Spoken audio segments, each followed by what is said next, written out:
चलो अब पिछले क्लास में जो जो पढ़ा था ना उसको एक बार फास्ट रिवीजन करवा देते हैं, ठीक है। तो ये बताओ फ्रांस में जो समाज थे कितने वर्ग में बटे हुए थे? 3 वर्ग में ना। प्रथम स्टेट, द्वितीय और तृतीय स्टेट। अच्छा ये बात बताओ ध्यान से,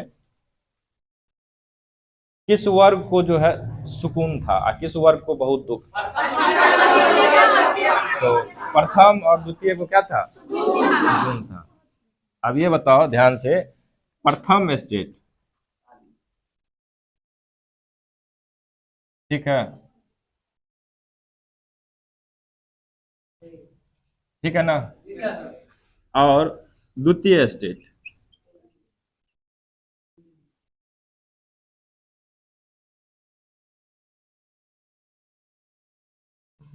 एक हो गया तृतीय। देखो ये दो स्टेट को कर देना नहीं पड़ता था, इसलिए जो है इन दो वर्गों को क्या था? सुकून था, कोई टेंशन नहीं था।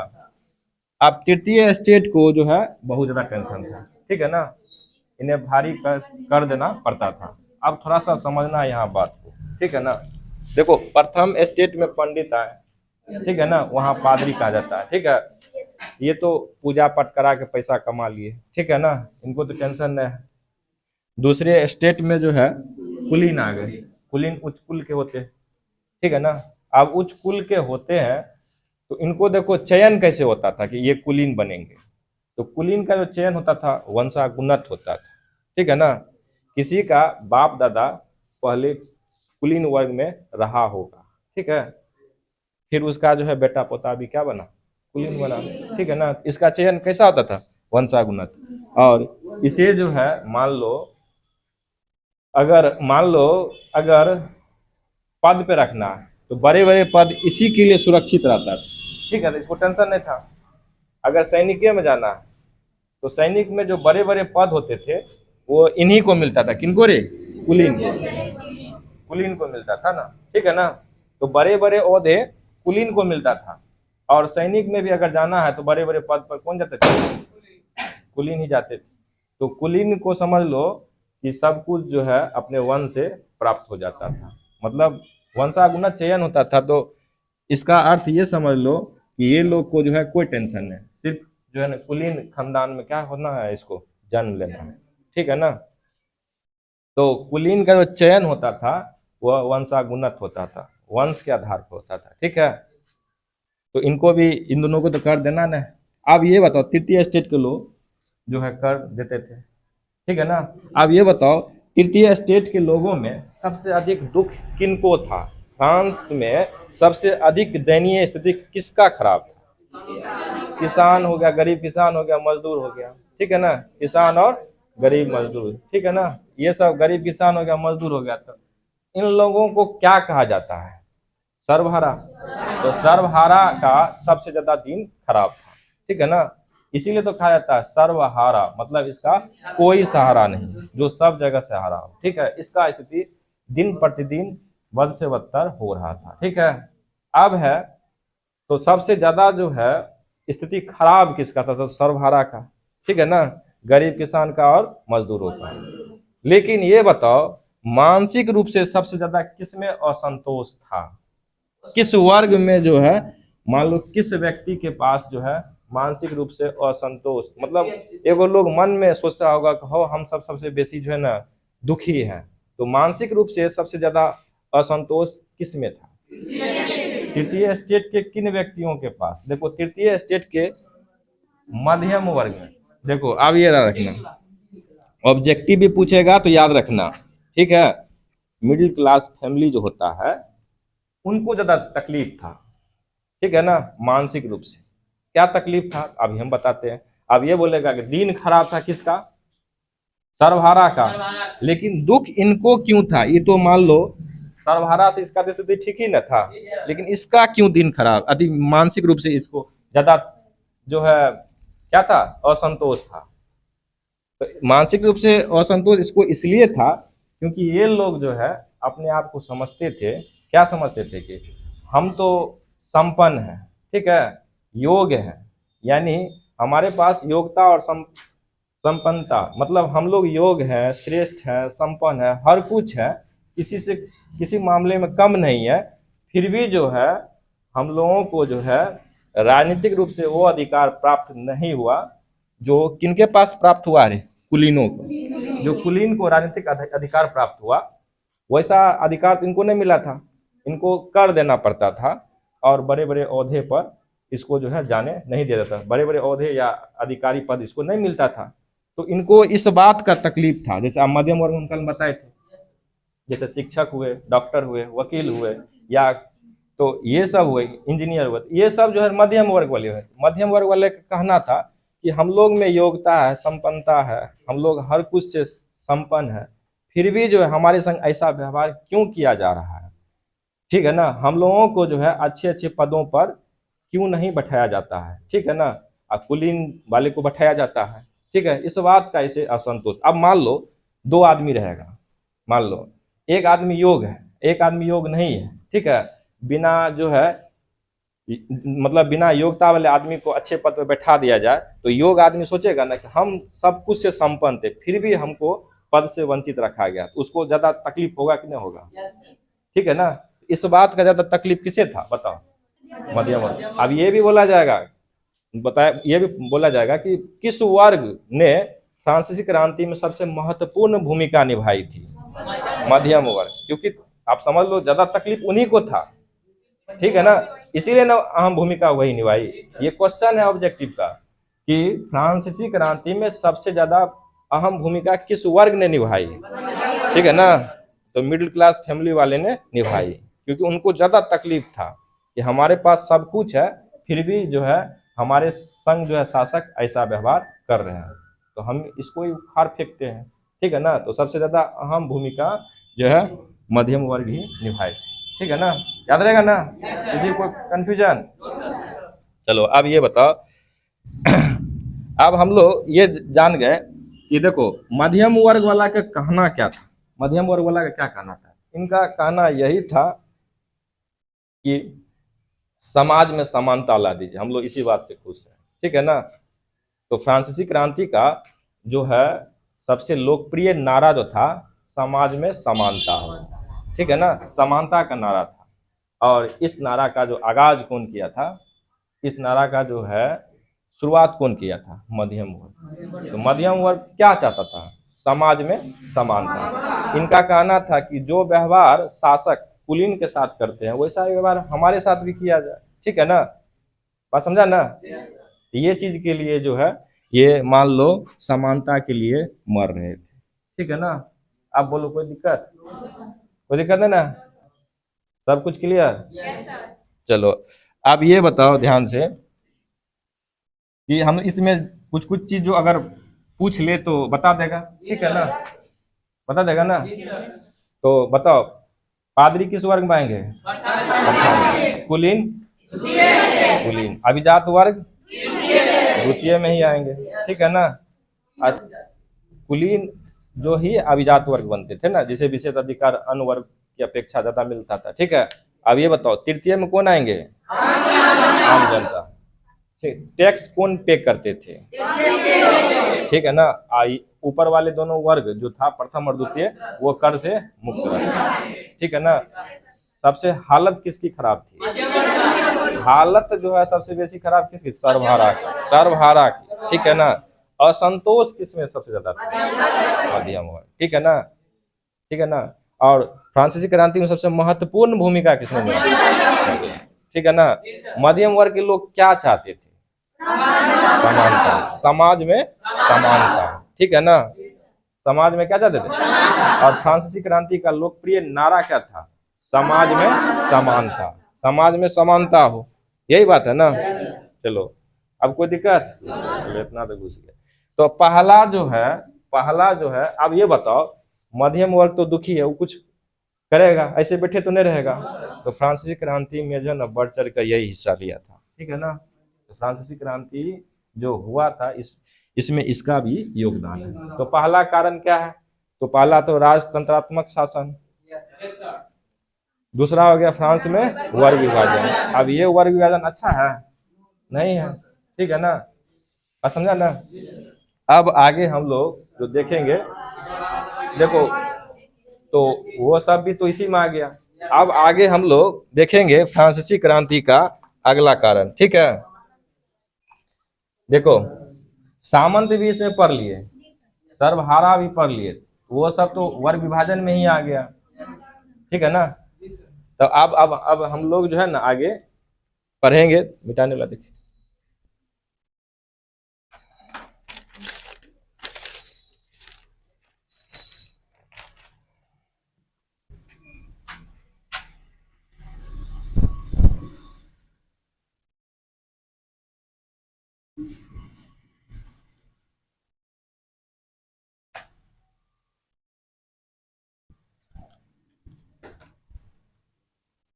चलो अब आगे समझेंगे। देखो, दो कारण तो पढ़ लिए, अब तीसरा कारण क्या हो सकता है, ठीक है। तीसरा कारण क्या हो सकता है बताओ।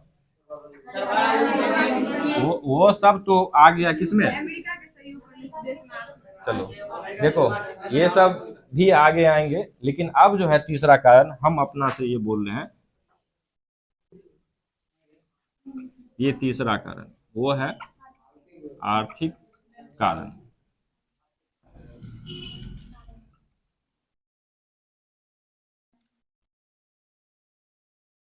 देखो, पहला हो गया तुमको राजतंत्रात्मक शासन, दूसरा हो गया फ्रांस में वर्ग विभाजन, तीसरा हो गया आर्थिक कारण, ठीक है। अब ये आर्थिक कारण हम लोग समझेंगे। तीसरा कारण क्या, आर्थिक कारण। अब आर्थिक कारण में क्या समझेंगे, देखो, अब हम लोग जानते हैं कि फ्रांस में जो है जितना आमदनी था उससे ज्यादा खर्च है, ठीक है ना। आमदनी है जितना, उससे ज्यादा क्या खर्च है, क्योंकि जो फ्रांस के जो सम्राट है वो जो है विदेशी युद्ध कर रहे हैं, मतलब विदेशों से युद्ध कर रहे हैं, ठीक है ना। तो उनको विदेशी युद्ध में बहुत सारा पैसा जो है ना खर्च करना पड़ रहा है, ठीक है। उसके बाद फिजूल खर्च भी कर रहे हैं, फिजूल खर्च भी कर रहे हैं। तो बताओ, विदेश युद्ध करेंगे, उसके बाद फिजूल खर्चा करेंगे, ठीक है ना। तो यहाँ पर क्या हो रहा था, तो आमदनी से ज्यादा खर्च हो रहा था, आमदनी से ज्यादा क्या हो रहा था, खर्च हो रहा था, ठीक है ना। अब ये बताओ, खर्च खर्च होगा तो आमदनी भी तो आगे करना पड़ेगा ज्यादा। तो आमदनी जो है ज्यादा हो, इसके लिए जो है तरह तरह के कर्ज, जो तरह तरह के जो कर है वो लगाने की प्रथा शुरू कर दी है, ठीक है ना। तो यहाँ पर कर लगाने की प्रथा की शुरुआत किया गया, ठीक है ना, तरह तरह के। आप देखो तरह तरह के कर क्या है, जैसे भूमि पर जो कर होता था, भूमि कर, ठीक है ना। जैसे भूमि कर है, तो भूमि कर पर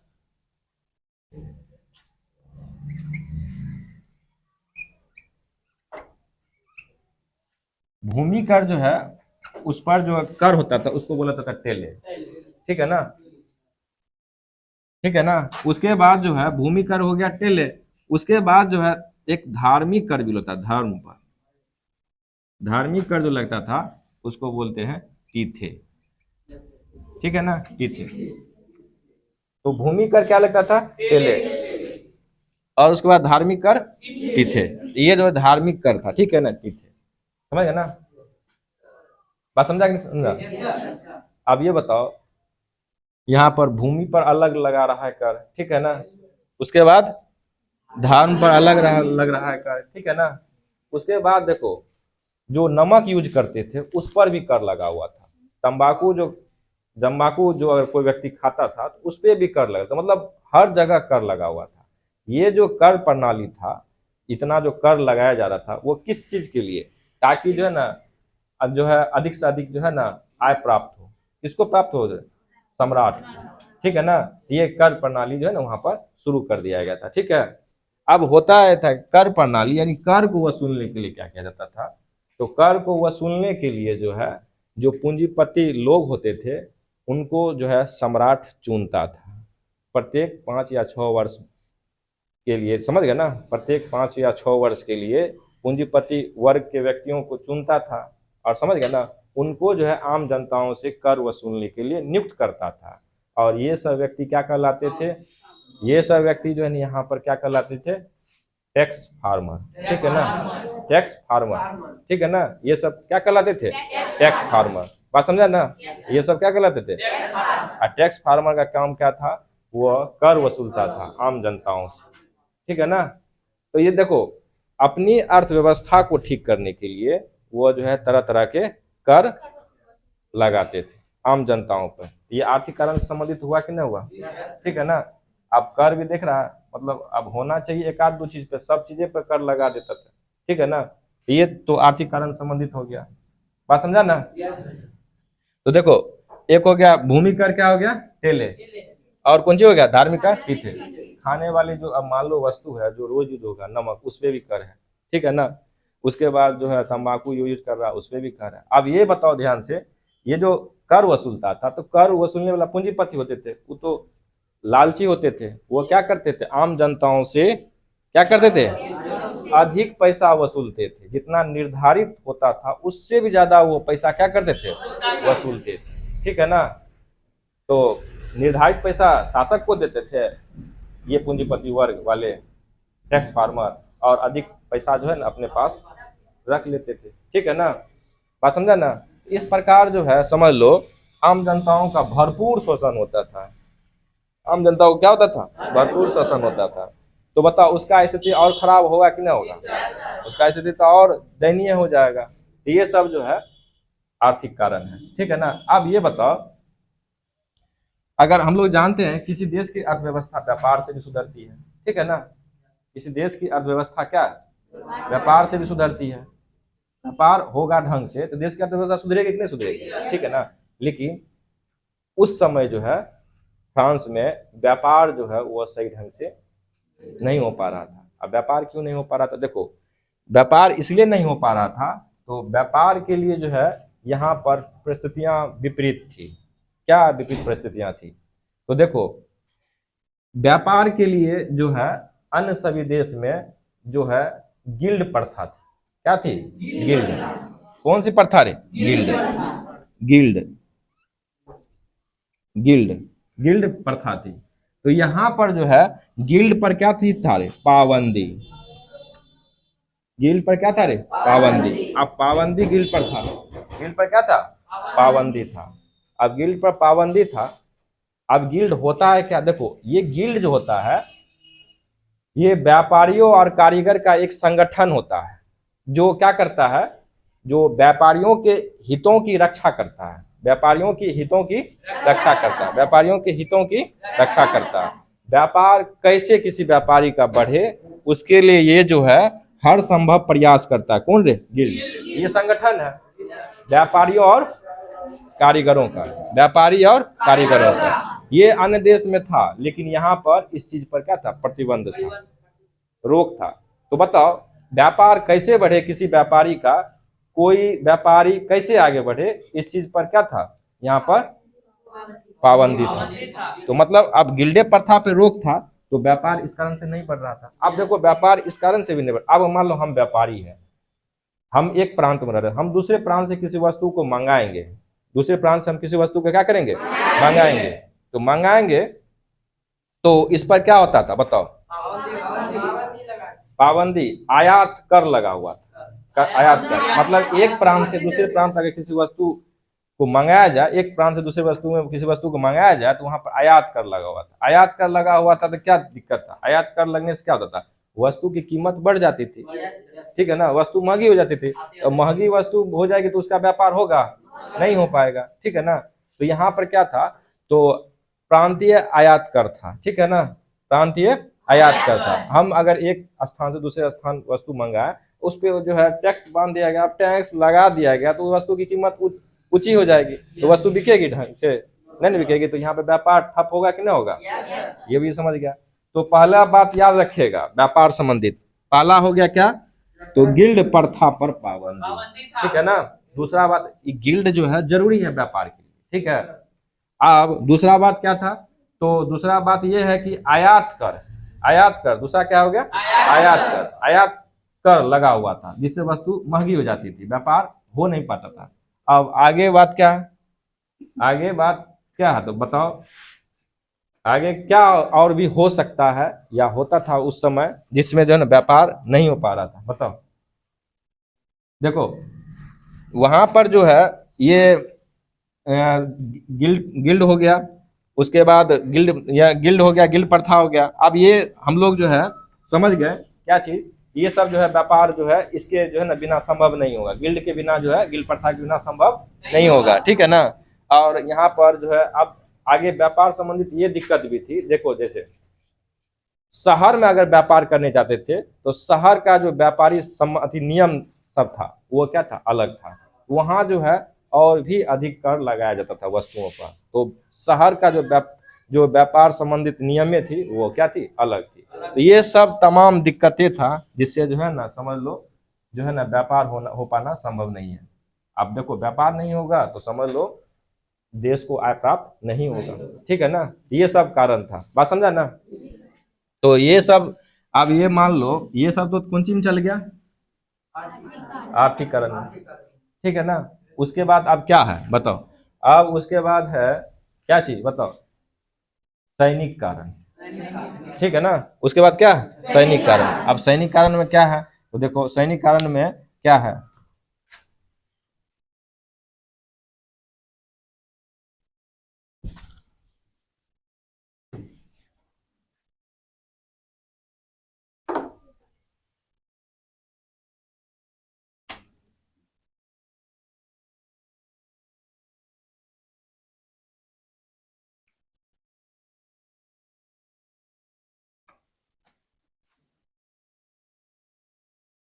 देखो सैनिक कारण में अब क्या है बात, सैनिक क्यों खपा थे और वो फ्रांसीसी क्रांति में फ्रांस की जनताओं को साथ क्यों दिया, ठीक है ना। देखो सैनिक में जो बहाली होता था वो किसानों से, यानी किसानों को सैनिक में बहाली दिया जाता था, ठीक है ना।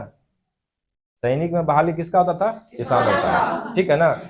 अब देखो लेकिन ऊंचे ऊंचे पद पर जो है सैनिक में ऊंचे ऊंचे पद पर किसको रखा जाता था, कुलीन को, कुलीन को। अब कोई किसान योग्य है, संपन्न है, अब फिर उसको जो है ऊंचे ऊंचे पद पे नहीं रखा जाए, सिर्फ कुलीनों के लिए यह जो है क्या रख दिया गया, कुलीनों के लिए सिर्फ जो है ये व्यवस्था कर दिया गया कि ऊंचे ऊंचे पद पर कौन जाएंगे, कुलीन जाएंगे। तो ये बात बताओ गलत होगा या सही होगा, गलत होगा। तो इस पर सैनिक क्या होंगे, खपा होंगे। तो पहला बात ये था कि यहाँ पर जो है योग्यता के हिसाब से नहीं बल्कि जो है वंश के हिसाब से भी जो है यहाँ पर क्या किया जाता था, सैनिक के ऊंचे ऊंचे पद पर व्यक्तियों को रखा जाता था, ठीक है ना। तो सैनिक इस कारण भी खपा थे, ठीक है ना। दूसरा बात क्या है, दूसरा बात क्या है, दूसरा बात क्या है तो सैनिक को जो है क्या मिलता था, खराब भोजन, क्या मिलता था, खराब भोजन, कम वेतन, खराब भोजन कम वेतन। और उसके बाद जो है मतलब कहने का अर्थ हुआ कि खराब भोजन और उसके बाद कम वेतन मिलता था, लेकिन इसके संग भरपूर जो है अनुशासन रखा जाता था, मतलब इसको भरपूर अनुशासन में रखा जाता है। अब बताओ सख्त अनुशासन वाला काम करवाएंगे, खराब भोजन देंगे, ठीक है ना, कम वेतन देंगे तो वो तो दुखी ही रहेगा, ठीक है ना। तो इस कारण से जो है सैनिक जो है वो विवश हो गए कि अब फ्रांस की जनताओं को ही साथ देना होगा और फ्रांसीसी क्रांति में ही जो है ना फ्रांस का क्या भला है, ठीक है ना। तो उन्होंने किसका साथ दिया, फ्रांस के लोगों को। अब कौन सी क्रांति का अंजाम दिया, फ्रांस फ्रांस की 1789 की क्रांति। तो फ्रांस की जनताओं ने फ्रांस की जनताओं को जो है सैनिकों ने साथ देना सही समझा, ठीक है। अब समझ गई बात। अब आगे ये बात है तो ये भी एक सैनिक कारण है, ठीक है ना। क्या क्या याद रखेगा सैनिक कारण में, सैनिक कारण में क्या याद रखेगा, देखो एक तो हो गया कि पद का चयन सही ढंग से नहीं होता था, ऊंचे ऊंचे पदों पर कुलीन को रख देता था, ठीक है ना, छोटे छोटे पद पर किसानों को रखा जाता था, ठीक है ना। दूसरा बात है खराब भोजन, कम वेतन, उसके बाद सख्त अनुशासन, ठीक है ना। जब अनुशासित होकर अगर काम करना होगा तो उसके अनुसार हमको क्या चाहिए, सही भोजन और अच्छा वेतन चाहिए, लेकिन इस टाइप का तो बात था नहीं। अब ये भी समझ गया होगा। चलो अब आगे है, आगे का रीजन है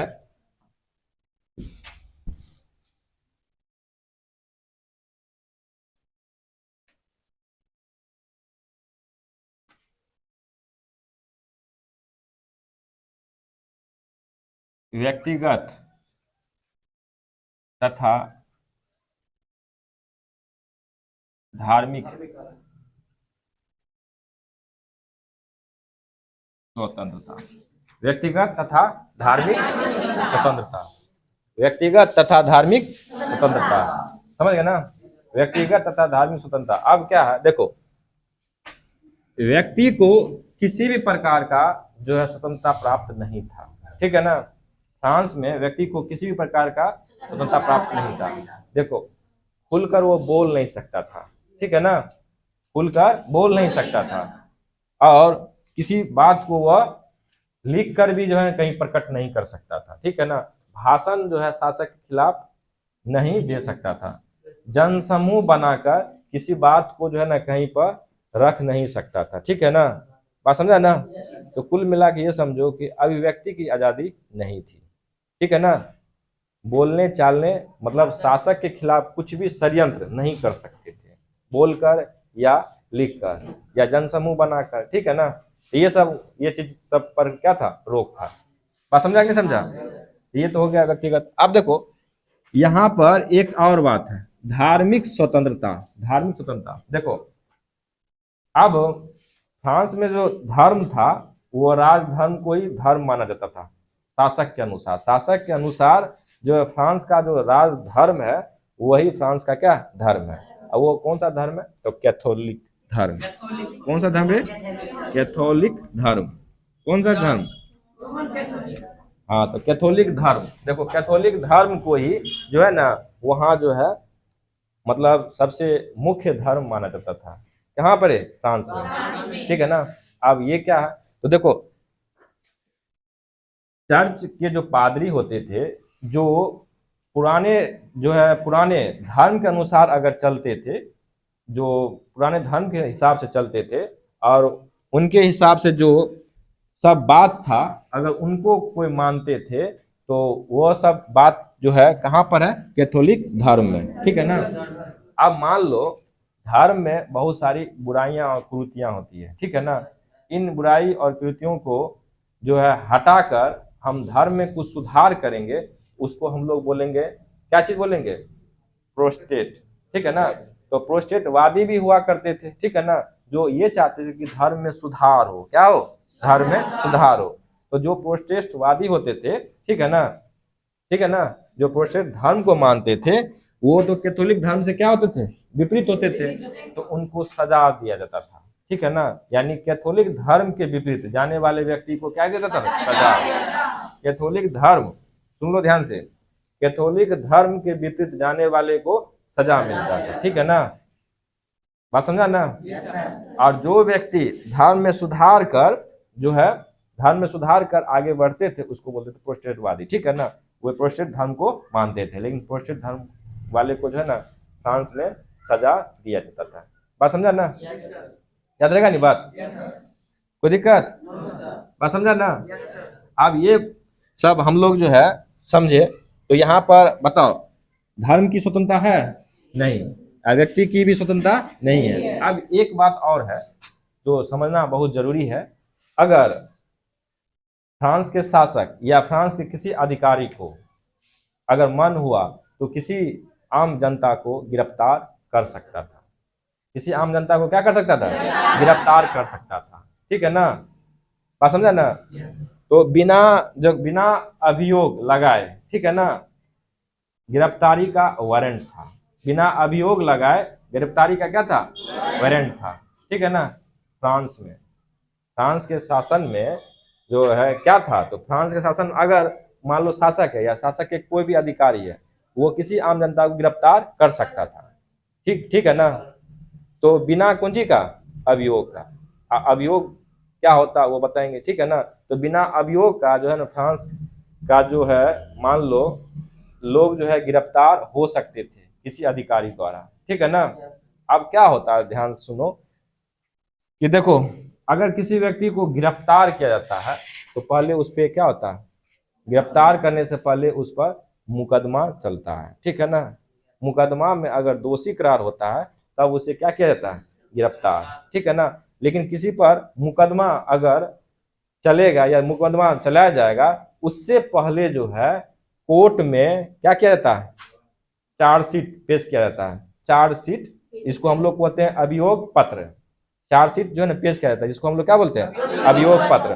तो देखो पहले क्या होता है, कोर्ट में अभियोग पत्र जो है पेश करना होता है, फिर मुकदमा चलता है, फिर क्या होता है, दोषी करार होता है, फिर जो है ना दोषी को सजा मिलता है। अब उस समय फ्रांस में क्या था, फ्रांस में क्या था, तो बिना अभियोग पत्र, बिना जो है चार्जशीट, ठीक है ना, बिना चार्जशीट पेश किए हुए, ठीक है ना, किसी को जो है सीधा मन हुआ गिरफ्तार करके रख दिए। ठीक है ना, बात समझे ना, आप सब चीज समझ गए ना, कोई दिक्कत है ना, बताओ कोई दिक्कत, क्या समझा बताओ।